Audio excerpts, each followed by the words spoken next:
Hello everybody. I received yesterday some feedback from Myrrell on my Take 5 thought, which made me think, and I want to share some reflections on that with you. She was pointing out in relation to the Serenity Prayer that I quoted, where Reinhold Niebuhr, who wrote the prayer, says, "Help me to accept the things I cannot change."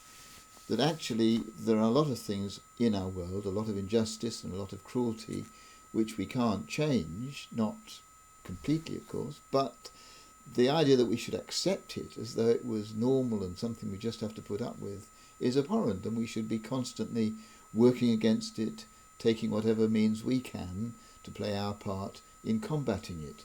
And I think that's absolutely right. I think that is a flaw in that prayer, that it's far too passive, and I'm sure that God would want us to be much more active in working against the things that are wrong and unjust in our world.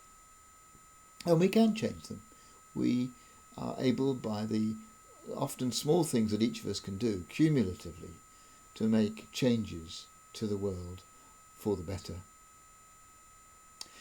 But when I looked more closely at what Niebuhr meant, I could find a little explanation in how the prayer goes on, because that isn't actually all of it.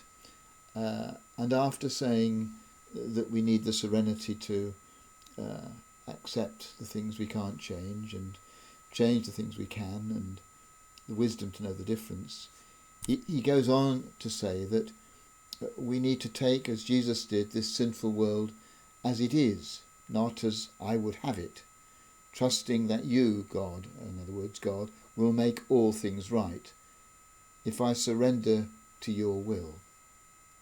And there is a kind of acceptance, I think, that is a way of trusting.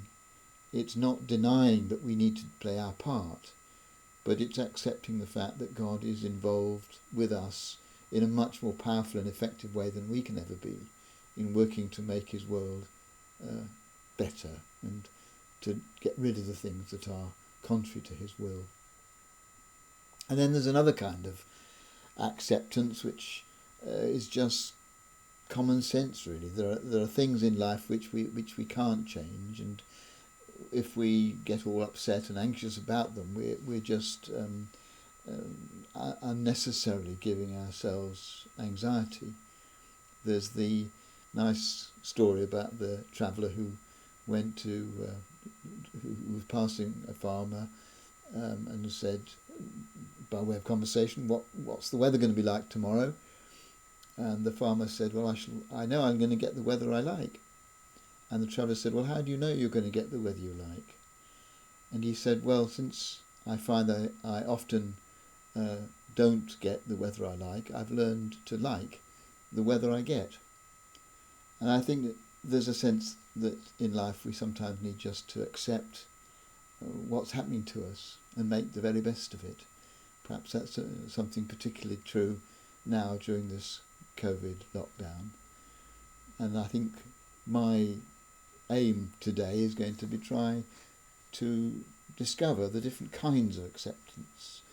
The acceptance that offers the world's problems to God, the acceptance that just realises that there are some things that we just have to put up with, and the acceptance which I deny because it's too passive and I ought to be getting on and doing something to change the things in the world that are wrong.